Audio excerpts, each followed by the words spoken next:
What's up, everybody? Welcome to another episode of the Cigars and Everything Else podcast. We're in episode 7-4. 7-4 to the world blow. We got any players.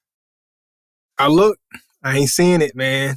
We probably won't see another one until we hit some wide receivers, man. Maybe in the 80s. In the 80s, yeah. Yeah. That's what it is. That's what it is. Well, man, my name's Jared. Denzel's my co-host, man. Episode 74 belongs to us. It's the Vernon's episode once again. Hey, man, what will you be smoking on today? Okay. Well, I'm going with one of my picks from last week. One of my pickups from last week. So I decided to go with the Joya de Nicaragua, the silver. Joya de Nicaragua, silver. Yeah. So I'm going with the silver. I know you smoked Joya on the show before, right? Mm-hmm. I have. You had Joya, and I don't think I've smoked a lot of Joya. Maybe one in my whole time of smoking cigars. So I decided to take my chance at smoking this one. I mean, the band looked kind of like Christmassy, and we get into the Christmas spirit. You know what I'm saying? So silver bells, silver cigars. Let's do it. So I'm kind of looking forward to seeing what Joya has to offer. It's something I don't explore a lot of. So I do want to see what Joya can give me today. All right, so give you a quick rundown. Wrapper Ecuadorian, binder Mexican San Andreas, filler Nicaraguan. So we got a mixed bag here. Mixed bag with Joya. Okay. Let's go over what I got. I have a Trinidad Espiritu series number 3. Come on, man. Look good. Come on. Never mind. So anyway, this stick right here, I don't have the specs on it. But what I did find out was you can't get away from this guy, man. I found out you can't get away from this guy. So Rafael Nodal has partnered with AJ Fernandez. So technically, AJ Fernandez got his fingers all in this stick right here. And I was not trying to go that route, but that's who they partner with to do this one. So this is a collab with AJ. Hey man, so I am going to crown AJ Fernandez the pillar. AJ, you are the pillar. Until further notice, AJ Fernandez, you are the pillar of the cigar culture. Man. Cheers to AJ, man. Hey, look, man. AJ quietly put his stamp in there. People, AJ, who you go to on the low when you're trying to get right? You trying to get right. You go get that feature. You know what I'm saying? Like, that's what it is, man. So shout out to AJ, man. He is the pillar, man. But no specs on this stick, so we're gonna wing it, man. I don't know. Yeah. I don't know. You know what? Trinidad is. I really like what you're doing. I talked about it last episode. I really like what you're doing. I really like you bringing these sticks to the forefront to the episodes. Because Trinidad is something I've always seen. And believe it or not, I have a Trinidad in my humidor. And that Trinidad sat in my humidor for about 5 years. To the point that it's okay, all right. So I'm going to tell him myself. Because I was talking to my daughter this morning. She was asking me, drop it, it'll go crumble. And she was like, "How many cigars do you feel like you've ever had?" And I said, "It's got to be close to 1,000 by this point." But hold on, the first question she asked me was, "How many cigars do I have at home?" Because I'm like, "Oh, you gotta get a cigar. You're doing the cigar. You're doing your podcast today, right?" And I was like, "No, I got a couple at home." And she asked me how many I have at home. I said, I got about 4. She's like, no, you got way more than 4. You got way more than 4. And I'm like, yeah, I do.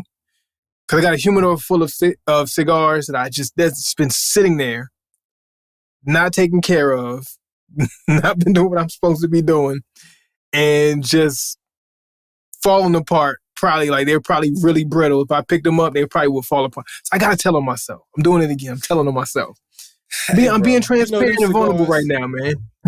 Those cigars are supposed to be at home, being treated like pets and family, but instead they're in prison, in your possession. In prison, in my possession. Because you can't keep cigars on hand for several years if you take care of them. Mm-hmm. And Trinidad is one of the cigars I picked up years ago. Set in the humidor. It's been with a few of the other ones. Cause I got 3 shelves. Okay, so I have 3 shelves in this one particular humidor. And the ones I smoke frequently, I always keep them at the top because I know they're gonna be my quick grabs. Then I have a shelf at the bottom that I just never go to. And that's the problem. I need to rotate my cigars better. I need to go ahead and put my cigars in a better position. And then once it got to a point to where like I know I'm not taking any care of these cigars down here, I just let it go. I just kept them there. I never done anything with it. Never try to recover them. And it's just years gone by. And it's been what it was. So sorry, Trinidad, for you being one of those sticks that I got in the basement of my humidor. You know what it is, right? What's that? No, you always talk about labels and brands and stuff, and if you just take the logo off, it's just as good as some of the other stuff. Trinidad fell victim to that. They just didn't have the logo that caught your attention because you were into all these brands and names and stuff. The Rockies was jumping out at you, and the Cohibas, and the Romeo y Julieta. And the Romeo. Itself. And you know, you just didn't give them a shot, man. You know, they were less exciting. Yeah. I have a Grand Habano that's down there. I got a Gurkha that's down there. I got a Trinidad that's down there. Yeah, I got a couple other ones. Stash too.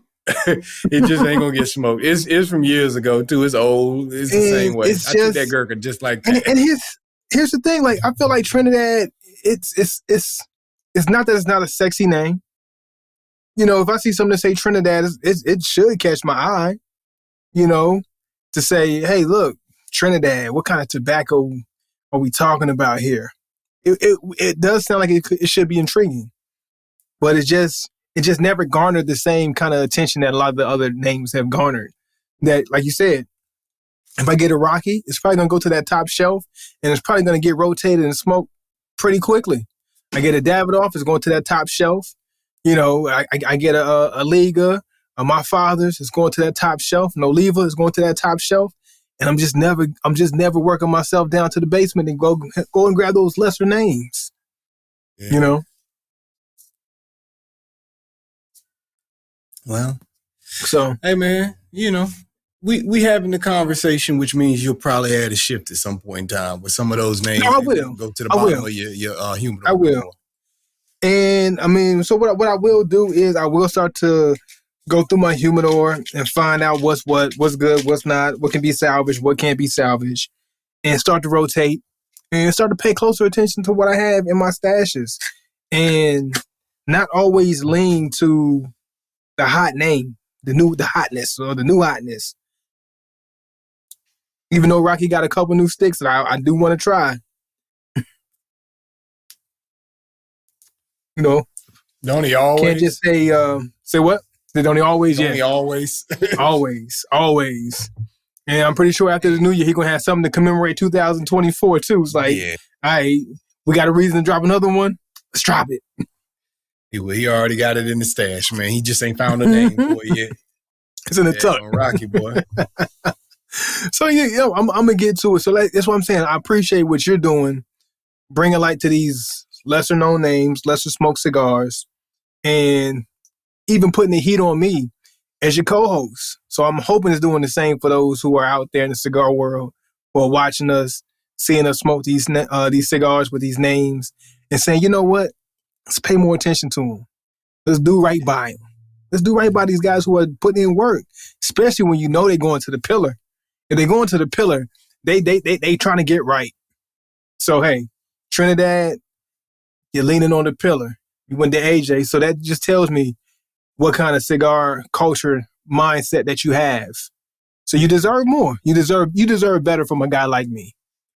Yeah, and the more bigger players we can have in this game, the better for us as the aficionados, man. Because truth be told, we don't want it to become a monopoly. You know, right, so we need more creative minds, more variety, more people doing different blends and giving us some different flavors and textures that we haven't experienced before, man. This is, and Trinidad right now, shout out to Trinidad and AJ, because this thing is sexy right off the bat. Not gonna lie to you, I can't hold you, bro. This is off to a good start. You know what I'm saying? It's got a nice little dark chocolate thing going about it.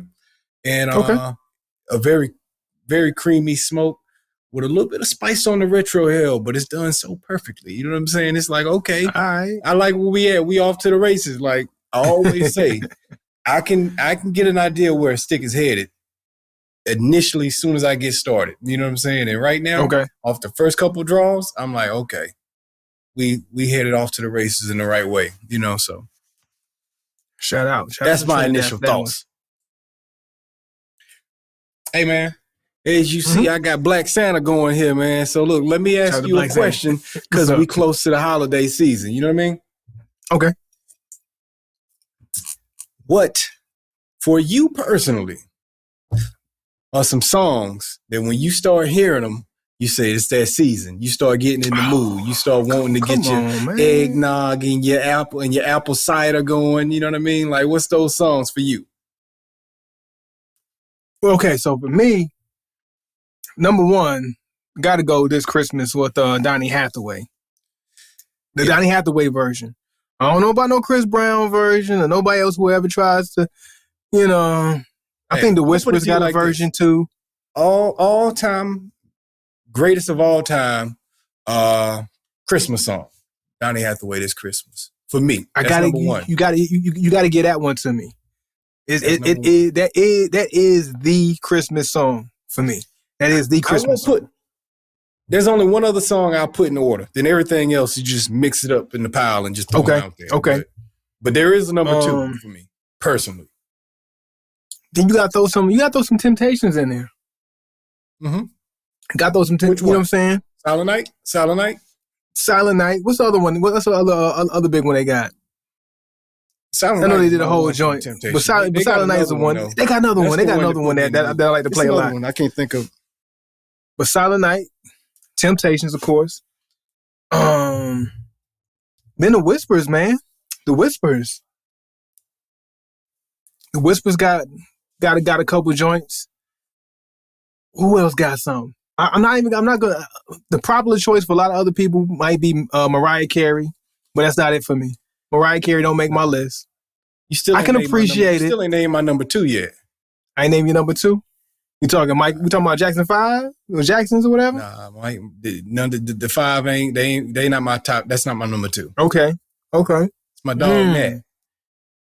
Who? Nat King Cole, the Christmas song. That's number two. Oh yeah. So Christmas for me, song. It's This Christmas, Donny Hathaway, the Christmas song, Nat King Cole. Then everything else falls underneath that from there. You know what I mean? Like there we go. And unpopular. But Jackson 5 is up there. See Mama Kissing Santa Claus, Rudolph the Red-Nosed Reindeer. Grew up on those, man. Like grew up on those. But I'm gonna do this though, man. And a lot of people ain't gonna like it. But every year, since he been dropping Christmas joints, I play some Kales on Christmas, man. I do it. I'll be stepping on Christmas, man. I put it on. It makes my rotation. It's matter of fact, I'm gonna be honest with you.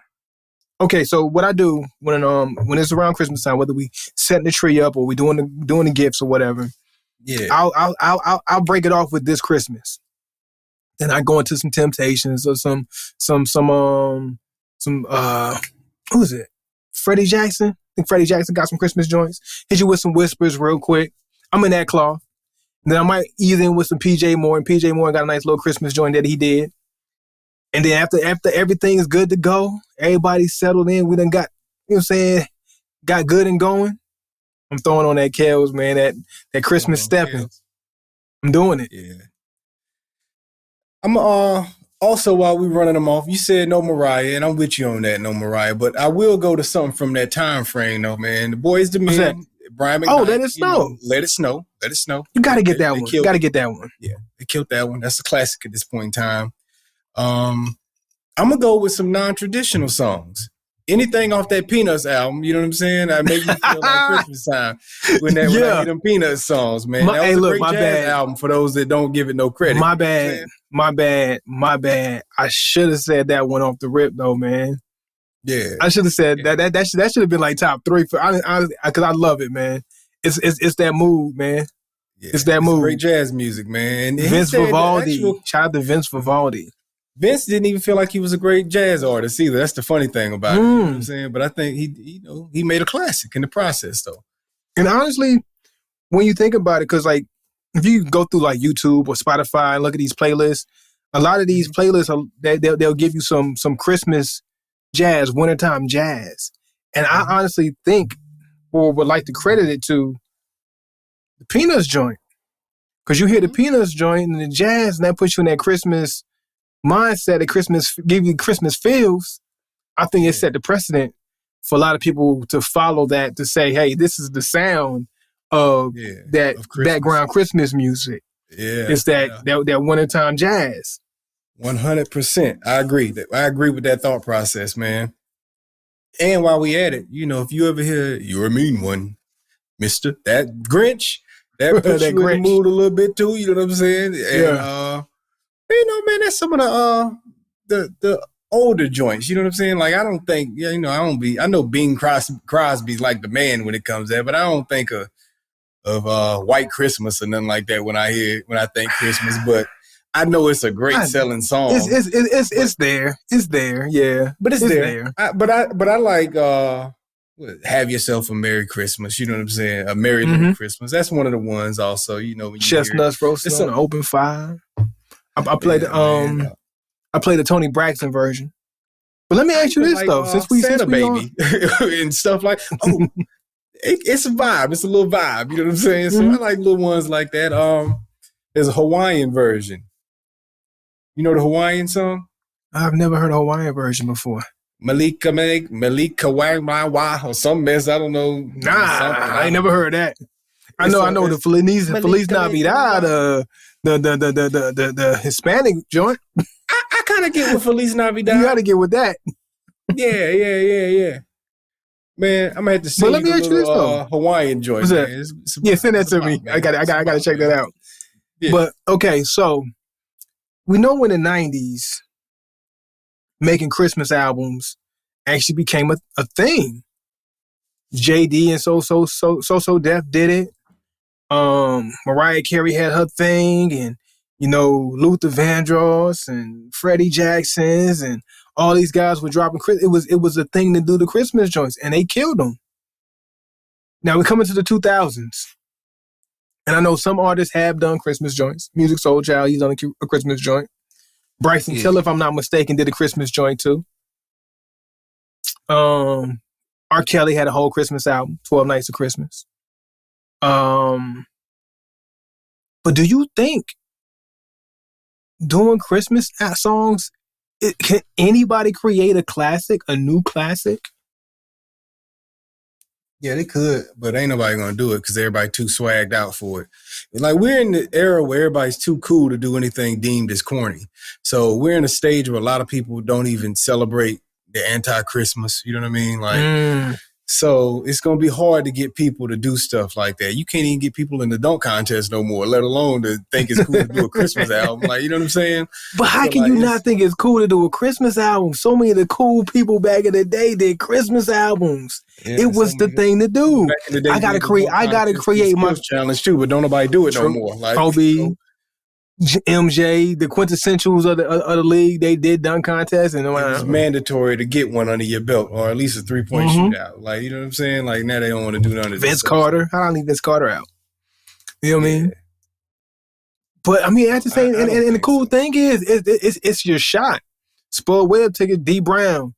You know what I'm saying? Some of those lesser known players, or not lesser known players, but not superstar players, took their moment to shine. Right beneath that. How can you not think that Christmas is cool, man? You know what I mean?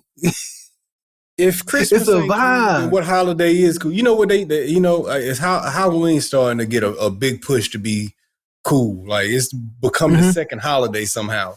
And I don't remember Halloween ever overthrowing Thanksgiving until recently. Yeah. So, bro, like when we went from Halloween, the day after Halloween, it was Christmas.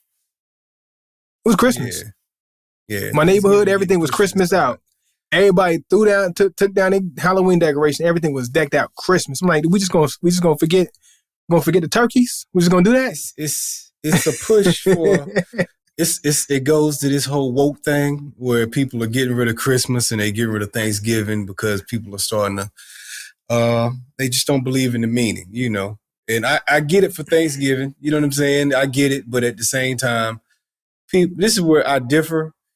You ain't gotta believe in this stuff, but it is an opportunity to come together. You know what I'm saying? And anytime, because all our schedules conflict until these days. We have an opportunity to come together, and it's not difficult for us to come together. We should come together. You know what I'm saying? And celebrate I agree with family. That. So even if you think the Indians got done wrong or the Native Americans got done wrong, they did. But you know, forget it. You know, let's come together. Yeah, but who's to say it still has to be about that? You know what I mean? Yeah. Like it literally says Thanksgiving. Like it's the day to be thankful for what I have going on around me, my harvest, right? So the idea of it is that harvest time and celebrating, commemorating your harvest, which is your family, your loved ones, the things that you've been able to do and put together. And I know there's some who aren't doing so hot in life and, you know, feel like they ain't got much to be thankful for, but everybody has something to be thankful for, even if it's minute. But so that's the importance of the holiday, is to like really dig into it and figure out what can you be thankful, at least for that one day. What can I be thankful for? You know what I'm saying? Just that one day. Let me figure out what I can be, even if I'm not doing what I feel like I need to be doing or should be doing or where I want to be or what I could be. And I had some negative things happen in life. That can be your moment personally, just to stop and say, okay, what can I be thankful for? And that can be a shift for a lot of people. Just when you in a rut, we've all been in ruts. We ain't always been hot, you know what I'm saying, hot shots and getting to it and getting after it. And for us to just take a moment to stop and pause, that can be a trajectory change for a lot of people.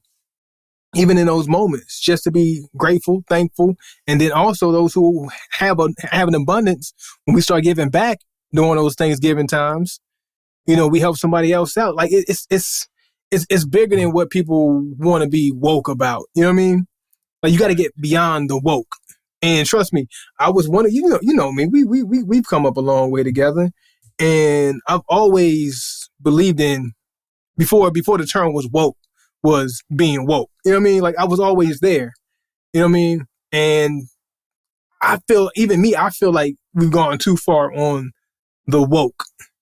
Woke is too much. You know, we've gone too far. Too much because they commandeered woke and made it into something it ain't. You know, woke is something that hey, stay woke, brother. That used to be what it was. You know what I'm saying? Keep your eyes open, brother. You know what I'm saying? That was one of those things where that's what it used to communicate to one another. Yeah, you know, but now it means something totally different from a message from one brother to another. You know what I'm saying? Now it's to challenge everything, and one times one can't be one no more. I'm so woke that math don't even make sense.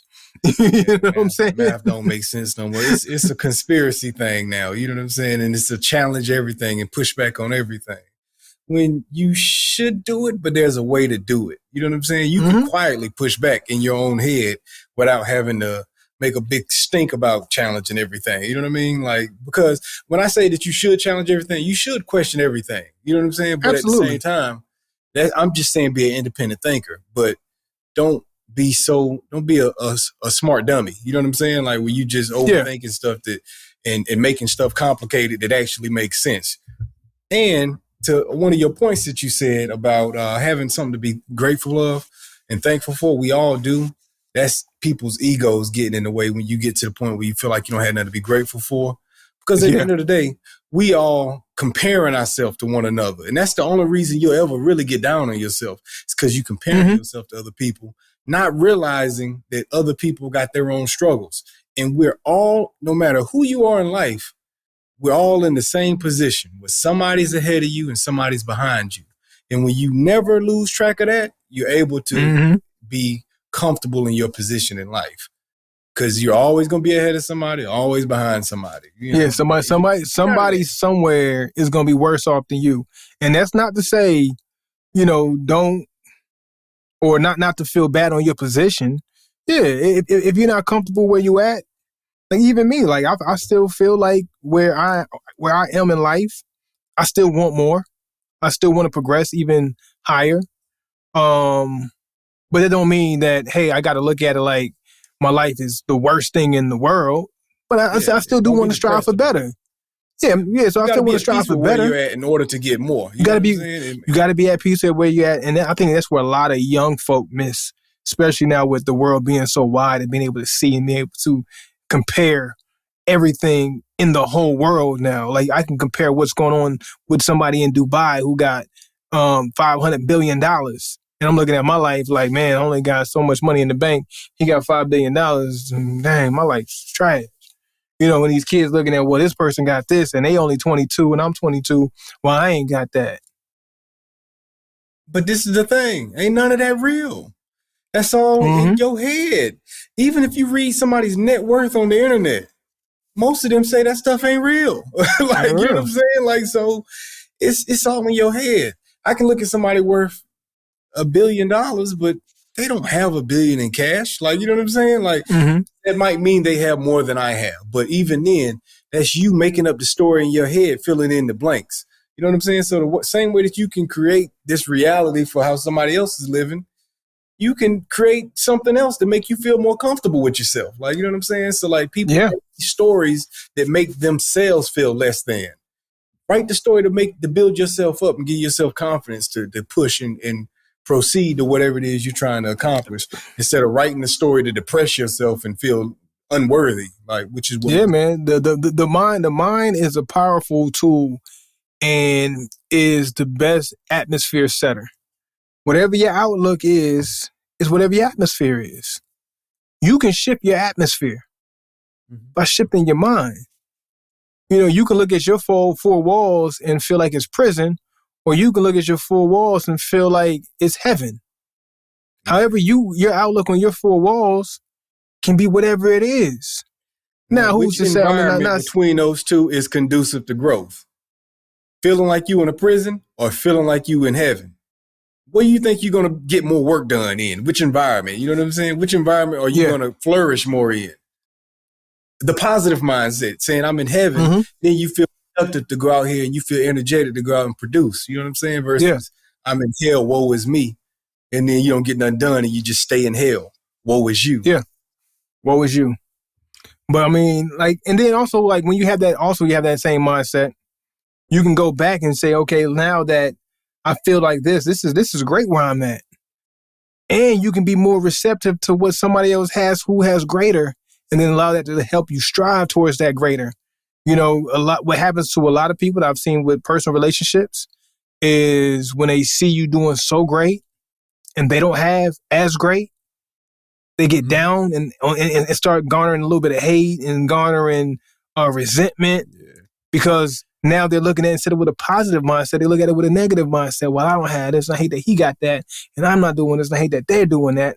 Like anytime, especially when it comes to watching somebody get promoted in my field, right, in the military. And especially when I was one rank and I was so close to the next rank. And I'm seeing all these people get promoted.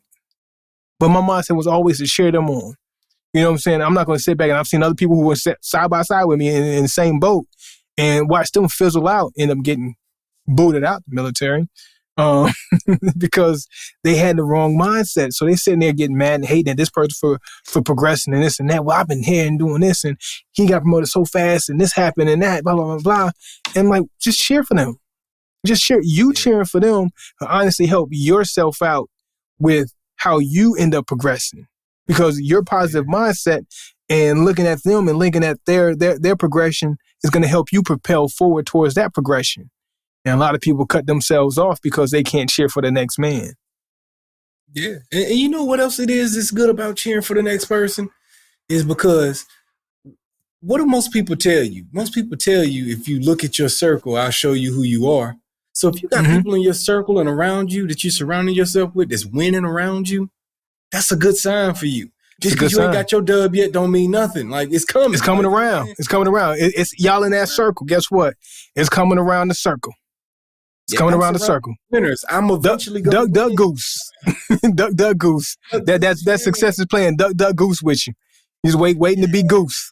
Because guess what? You're doing the same thing if you surrounding yourself with losers. If you surrounding yourself with criminals and losers, you waiting on your turn before you eventually get locked up or hemmed up for doing something you ain't got no business doing. Like, so, you know, cheer for your people. Like, I'm happy to see people do something good around me because it's like, I'm around the right people right now. You know what I'm saying? Like, it eventually, some opportunity, your network is what's going to look out for you. And if these are the people in your network are winning, it's your turn soon. Just stay patient. Yeah, your turn's going to come. You will win eventually, you know. And then a lot of times I like to look at is when your win comes, that's when your win was meant for you. Like, that win might not have been meant for you 6 months ago, a year ago. Right. You might not have been ready to receive that win that was going to be the most conducive for that win to flourish in you. Right. Yeah. You know? It's everything. It is everything. Speaking of timing, hey, brother, we're at the halfway point, man. It's time for that. How you feeling about review. How you feeling about that Trinidad now? I feel good about it, man. It's got a lovely little sweet aroma. You know what I'm saying? We talk about loving aromas these days. The aroma is nice and sweet coming off of this thing. Once again, the dark chocolate is the prominent thing that I'm picking up on. It does have a little bit of spice, but it's really only noticeable on the retro hell for me. I am picking up on some cedar within this, and it's got an oiliness on it also, but it's done well. You know what I'm saying? So yeah, I'm cool right now, man. Shout out to Trinidad, and big shout out to you, AJ, because I know the pillars. Sprinkle a little bit of that, sprinkle a little bit of this. I know the pillar did his magic. You know what I'm saying? Yeah. Shout out to AJ Fernandez also. But yeah, so far so good with this Trinidad. Nice. Espiritu series number 3, which also lets you know that if they drop the third one, that means this series was going pretty well for them to go revisit it 2 more times. You know what I'm saying? So I might have to go dip back and see what number 1 and number 2 is about also. Okay. I'm guessing. You know, you don't get a trilogy without the first 2 movies being a hit. You know what I'm saying? You're right. Absolutely. I'm with you on that. So this Joya right here, man. You mentioned aroma. I'm not getting the best aroma from it. So that's I hate that you said that, because that was one of the things I thought about in the very beginning when I got lit. Like, it's aroma hitting. I check for that. I start checking for that like immediately now. Like, how's this aroma hitting? It's not hitting me like yours is. So I'm a little salty. But guess what? I'm gonna cheer you on.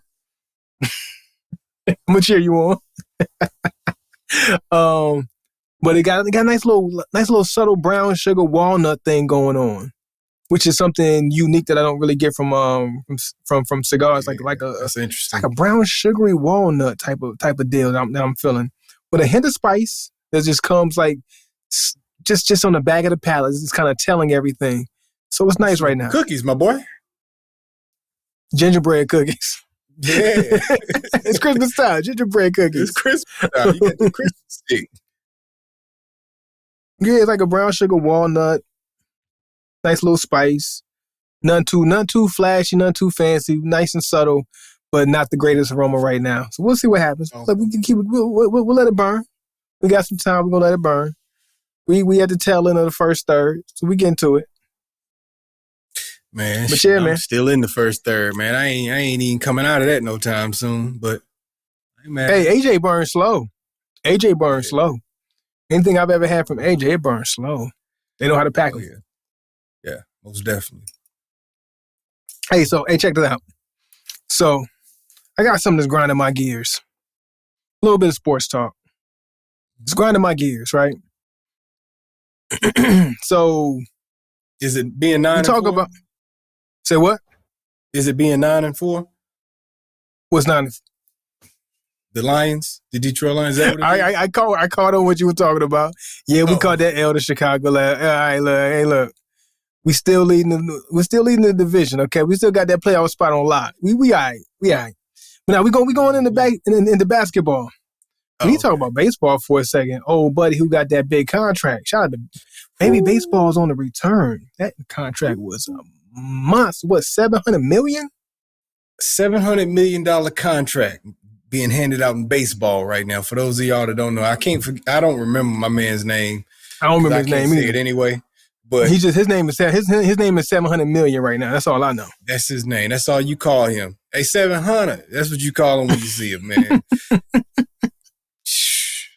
But it's over the course of 10 years, but that's still a lot of money. You know what I'm saying? Like, if you tell me I can make 700, if I'm making $700 million over 10 years, lock me in. I've done 10 years for less. Yeah.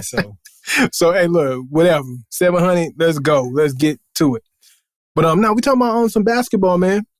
So we had some talk, or you hear talks about 80s ball, 90s ball. It was hard nose.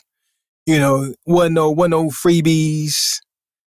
And if somebody was coming for you, you knew they was coming for you. It was what it was, right? They gonna lay the wood on you. You go down to that paint, you gonna feel something. You gonna think twice about coming in, right? Right. Now fast forward into the 2010s and the 2020. You know, we talk about basketball's gotten a little soft, but we got a menace out there, and that menace name is Draymond Green, right? Yeah, he's a menace. He's a menace on the court, right? Broad Street bully. So my thing is this, and I've seen talks about can Draymond play in the 90s? Could he? Is he a 90s player? Like his style of play? Like that ain't the 90s, bro.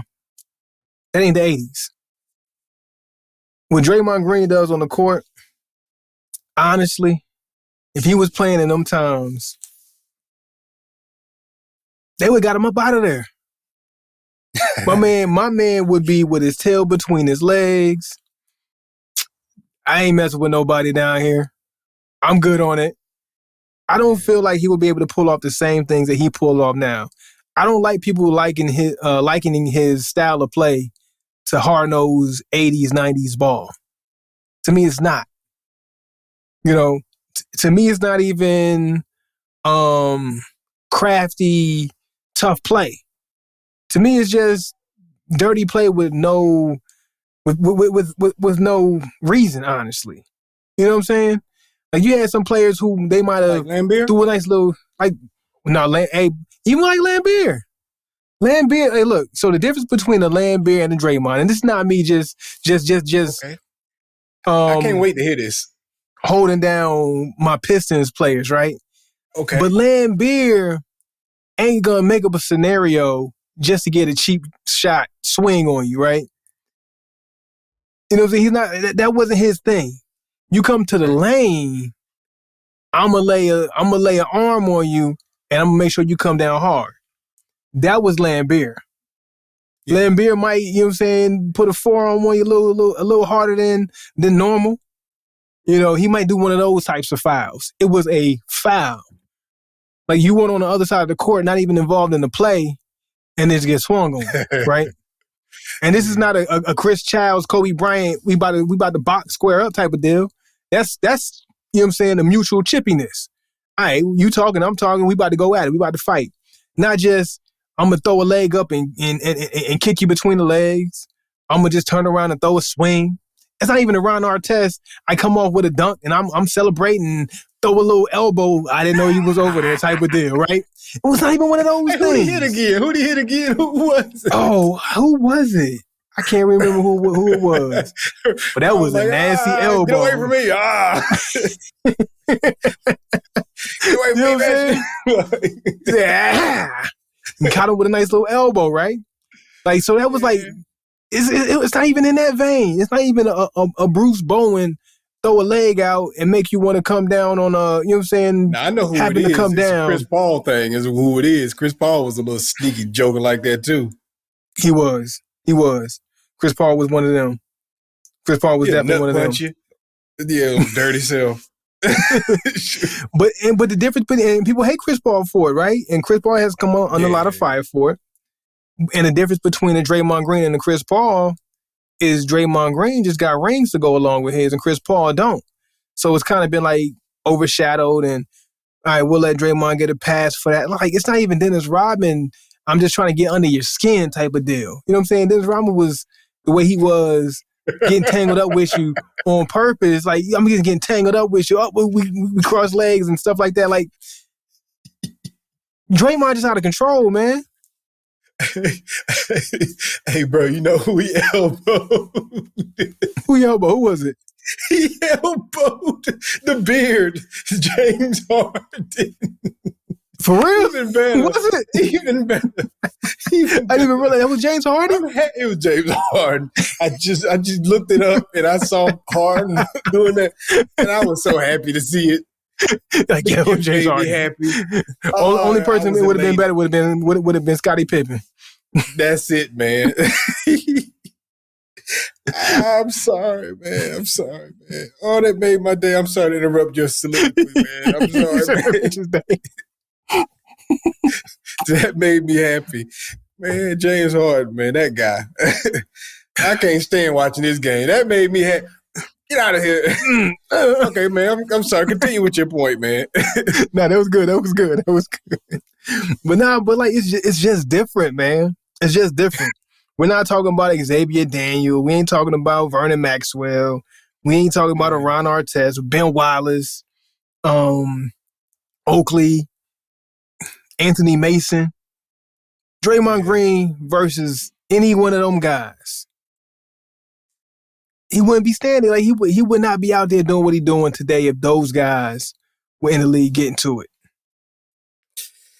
All right, so check your phone real quick, and I'll touch on what I think of that, man. I do think that he could have played in the 90s, but I think that he would have definitely been humble. He would have been humble early on. Like, you say what? Oh snap! You see? Oh, now you see his face. His stupid beard. That's what he gets. When the elbow was fit. Oh boy. He's gonna take his head. Oh, for the folks at home. There you go. Wow. We gotta add clips. We gotta add clips to the show. There we go. Show, man. Now you see that right there. Now,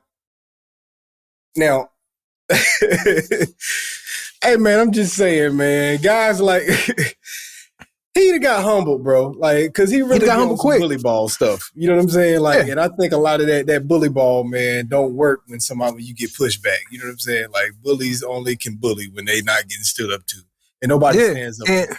Like I said to you when we kind of talked about this briefly before, it's like, hey, look, man, he'd have had to fight. Mm-hmm. See, he could have played during that time, but all this, I'm just chumping people off with no reaction to it. He'd have had to see some people on that court, and you know what? Change things. That's the crazy thing. Is through every situation I can think of in my head right now, and I watched a few clips earlier this week. There's never been any consequence for anything that he's done. Not talking about from the league or anything. I'm talking about from the individuals that he violated. Or their team. He's never, or the team. Even when he was choking one man in the back, nobody never got touched. Choke him. They just like get him off of him. What you mean, bro? Like, what part of the world is that? You know what I'm saying? What cloth are you? Who raised you kids? Like, you know what I'm saying? Ain't nobody jump on this dude back to choke him back. You just let him choke your teammate? Y'all just like separate him. Man, ADT would have been upside his head, bro. Like we riding. Yeah. We riding. Man, like it's I don't understand it. You know what I'm saying? Like no ramification. Everybody being buddies and stuff. You know what I'm saying? Everybody buddies in the league today. Back in the day, you was only pals with your team. And even your team. Even hey, look, man, when New York and Charles Oakley wasn't gonna let MJ just go off on John Starks, you know what I'm saying? Like, yeah, and it was pals. It's game time. It's game time. We ain't friends right now. We're not. We go play around the golf. We'll play around the golf after the game. We ain't friends right now. Yeah. And he gets away with this stuff, man, in this friendly league where everybody's friends that ain't on teams and stuff, and don't nobody want to lay no hands on them, and they really ain't got their teammates back like that. But he'd have had to catch some hands, and a lot of that stuff would have got corrected early on because bullies ain't really trying to get hit back. You know what I'm saying? So yeah. After a few guys stepped to him and let it be known, hey, you ain't getting that off here, he'd have stopped. He'd have chilled out. Even the teammates. Like I seen a few clips of him going off on Kevin Durant. Everybody take you think, you know what I'm saying? And we seen Jordan Poole in practice. Everybody taking it. But Jordan ain't had no choice. Jordan didn't take it, but Jordan didn't take it when he received either. So like, but here's the thing though. Like even when MJ hard off on Steve Kerr was ready to go in. You know what I'm saying? It's like none of these ballers right now in this climate, in this generation, this day and age, are ready to get it in. You know what I'm saying? Bro, speaking like, of MJ, I see MJ's the golden child of the league. You know how many people tried to put hands on Mike during his time? He was the golden child. And Mike was a MF. Mike wasn't no joke. Mike was mean and talking mess and everything. People stood up to Mike. Mm-hmm. Doggone, like Reggie was fighting back. Reggie was ready. Yeah, table. Reggie was always ready to go with him.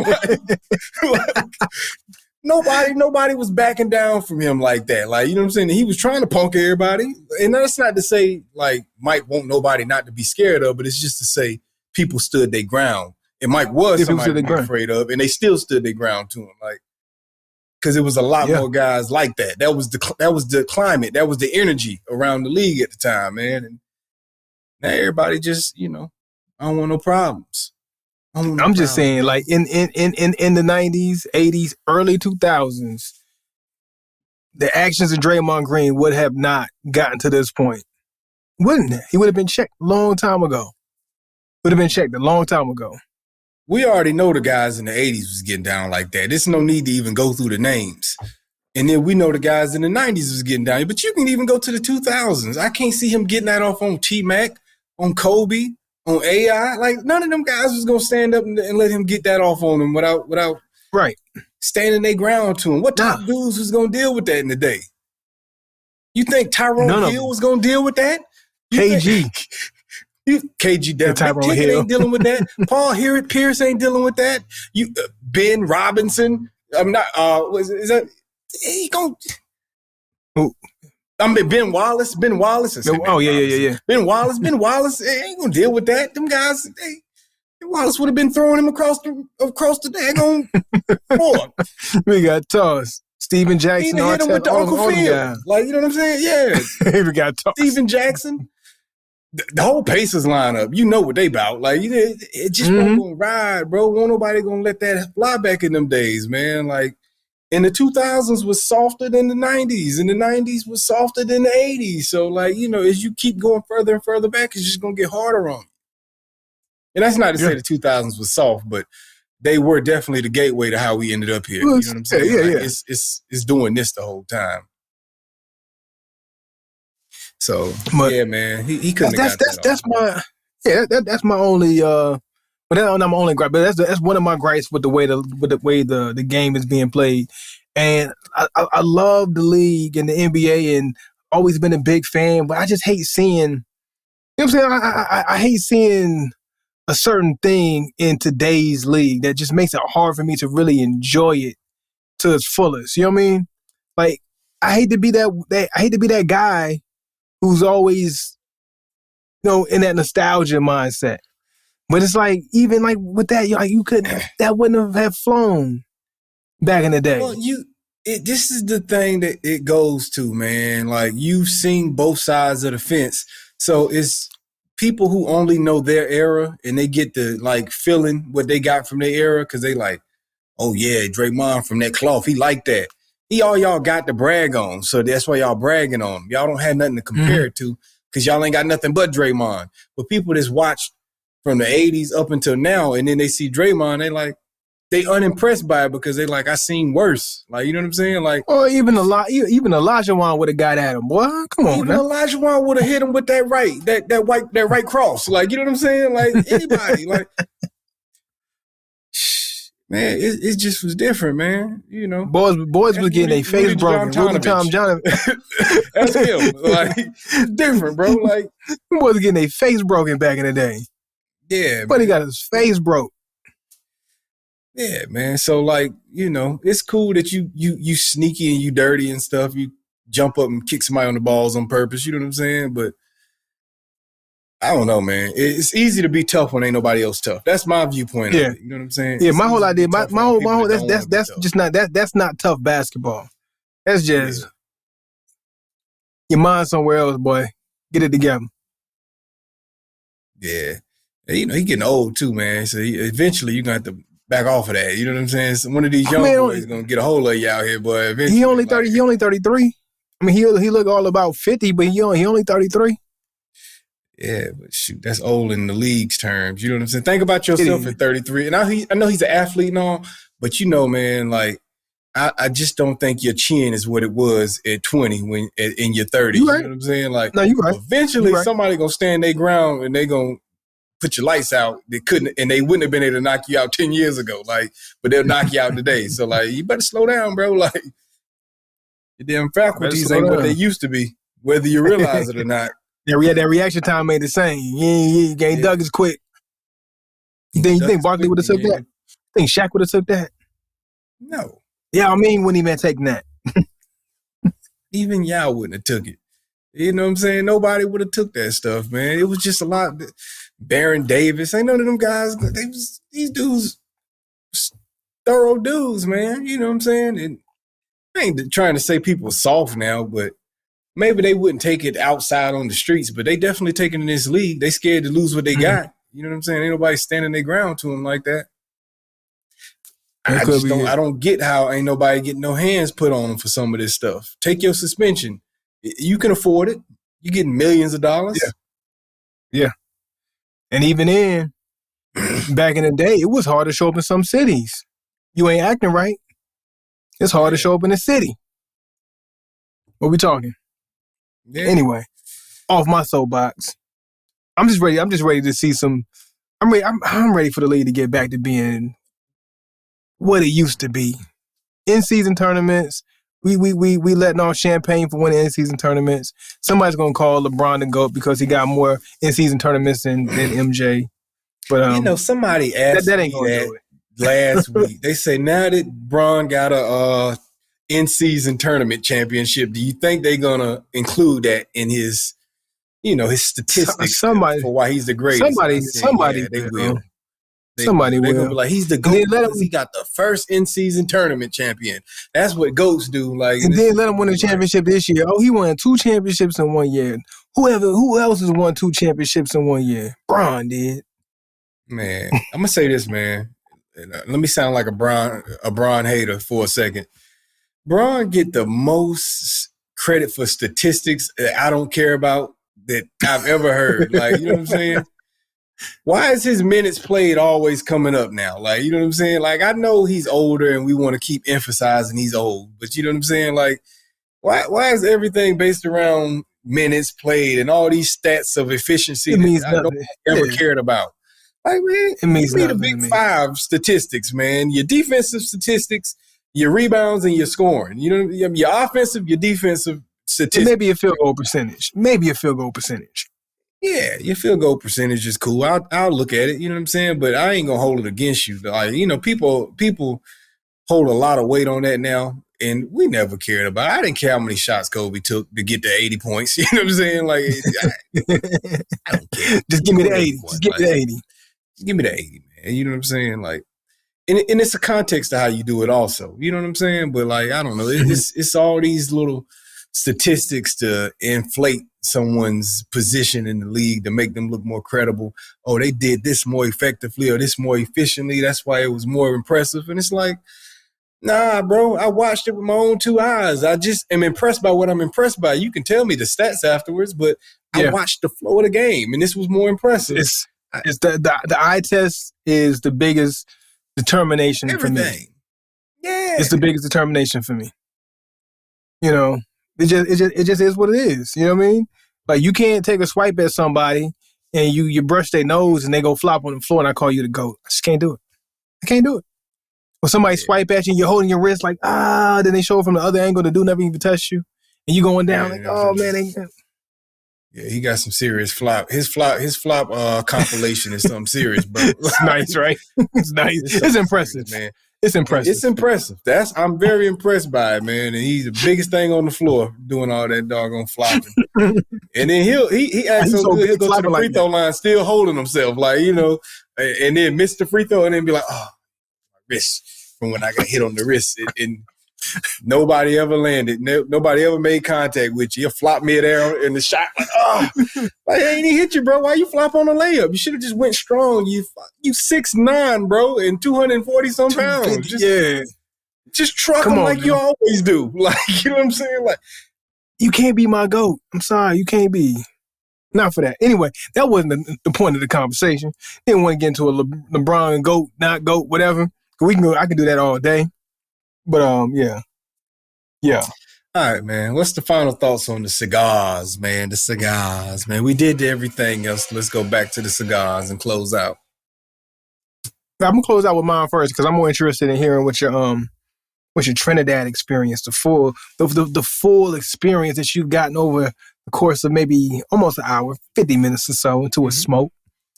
So Mar Joya, de Nicarauga, silver. Call this the Christmas stick because I'm like, y'all see that band? See if y'all can see that band good. It's a nice festive looking band. I might smoke this every Christmas season. But yeah, it's stuck with that nice little. Actually, even got more intense. I don't know if it's what I'm pairing my cigar with, my drink. But it really feels like that brown sugar walnut really came into prominence as we got into that second third. A little more earthiness and more nuttiness kind of settled in, of course, with that walnut, but that earthiness, oak, kind of tailored at the bottom of it to kind of give it that base. So it kind of like went up and then landed on a nice little earthy oak base, which was nice, a nice bed for all the flavors of the profile that I got initially to kind of land on. Have a nice little backdrop to it. The spice died out, so no real spice. Just, well, okay, maybe a hint, maybe just a hint of spice, but definitely dialed back a little bit.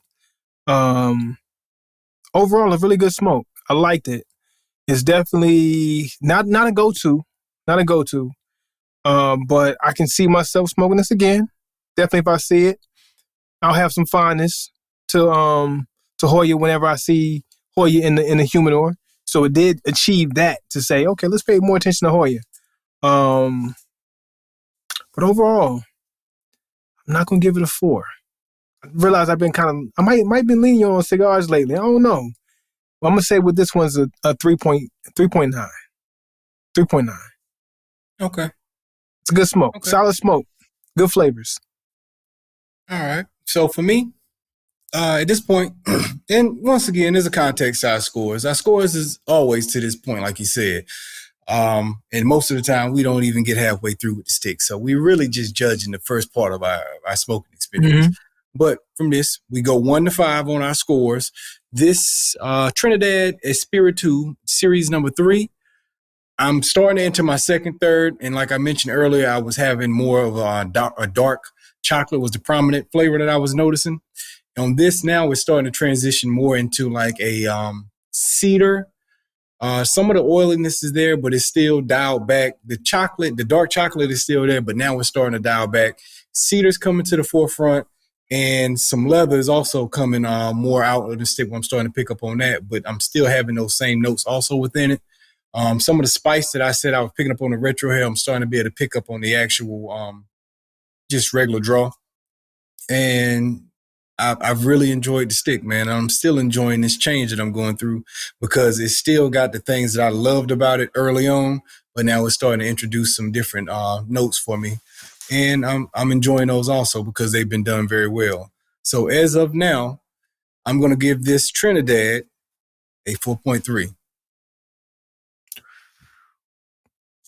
Give it a 4.3. And like you said, yes, we have maybe we have been lenient with some of the scoring, you know what I'm saying? But I feel it's fair. It's a fair assessment of the stickers. Yeah, man. So yeah. That's good. That's good.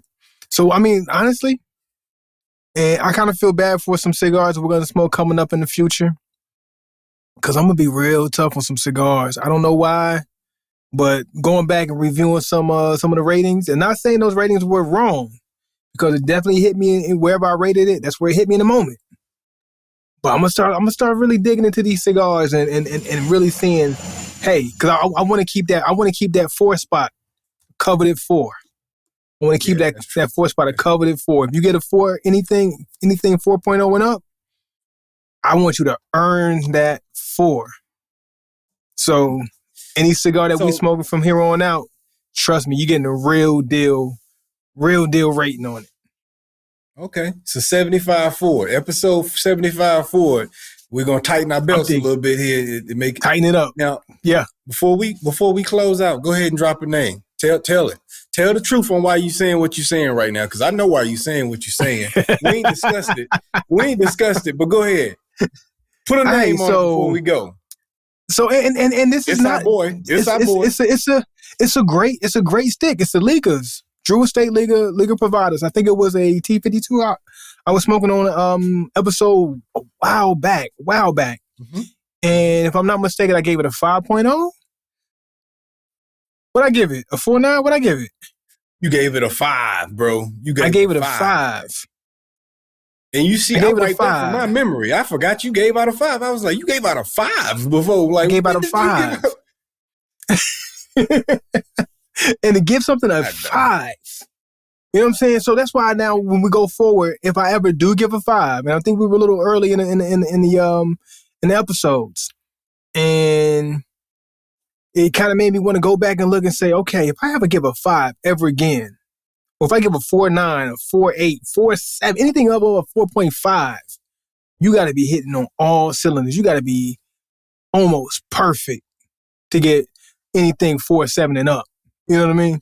So I ain't mad that Placencia got a 4.7. Yeah. I'm mad at that. So if I had to go back and I had to, so this is why I want to tighten up. Because if I go back and I smoke a Placencia and I smoke a T52 and I say, which one do I like better? I'm going to say Placencia. I'm taking Placencia 10 times out of 10. I am. So how can I rate that T52 a 5 and Placencia a 4.7? And I'm taking Placencia 10 times out of 10 over that T52. So we go tighten up. We're going to tighten the belt. And whatever these ratings get, we are giving the real deal Holyfield. It is legit that rating. I want to make sure I'm being on point, because we ain't throwing out no high ratings, and because we see the ratings, you saying that's a 93 rated cigar, and we're like, there ain't no way this is a 93 rated. It's a 95 rated. There ain't no way this is a 95. Yeah. So we want y'all to get the real deal from here, from us. To say, yeah. We need to be the staple. There's some of the 93s and 94s, and I'm like, I don't see how you gave that a 93, 94. You were being lenient. Probably threw a favor. You know what I'm saying? I'm sure aficionado, the Bible of cigar magazines ain't above having a relationship that they need to, water and make sure that they don't mess up the relationship, don't burn this bridge. Let me just hook them up real quick. Yeah, give me 93, 90. We ain't got them relationships here, so you know what I'm saying? Like, hey, ain't nobody paying us right now. Yeah, when they start paying us, we'll start letting y'all know it's sponsored, bro. Ignore this rating. Yeah, but until today, so we need that real deal Vernon's official ratings for these cigars, and let y'all know what is what out here with how we feel about them. Ain't no more freebies. Well, I ain't say no more freebies. We never intend to give any freebies, but we're paying close attention now. We're paying close attention. Try not to be a prisoner of the moment is what he's saying. We're going to try not to be. Because that can happen. That can definitely happen. Yeah. I might be with this Trinidad right now. You know what I'm saying? But moving beyond today, we'll see. You know what I mean? Yeah. But That's 75, man. That's the Vernon's episode. We appreciate y'all for tuning in to this week's episode of the Cigars and Everything Else podcast. We out. Cigars up.